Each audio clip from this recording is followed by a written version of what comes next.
Mumbai metro 8 द्वारे मुंबई विमानतळ आणि नवी मुंबई विमानतळ जोडले जाणार। सार्वजनिक खासगी भागीदारी तत्वावर मंजुरी देण्याचा निर्णय। सविस्तर प्रकल्प अहवाल सिडको मार्फत तयार करण्याचे नगर विकास विभागाचे आदेश। पालघरचे शिंदे गटाचे नेते अशोक धोडी यांच्या अपहरणाचा गुन्हा दाखल। ड्रोनच्या माध्यमातून अशोक धोडींचा शोध घेण्याचा प्रयत्न। धोडी मागच्या 7 दिवसांपासून बेपत्ता।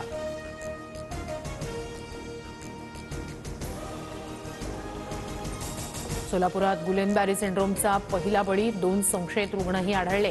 तर पुण्यात 24 तासात नवे 28 रुग्णांची नोंद, आकडा 101 वर। नालासोपाऱ्यात पुन्हा तोडक कारवाई, नागरिक आक्रमक होण्याची शक्यता। वसई विरार महापालिकेची 23 जानेवारीपासून 41 अनधिकृत इमारतींवर तोडक कारवाई सुरू।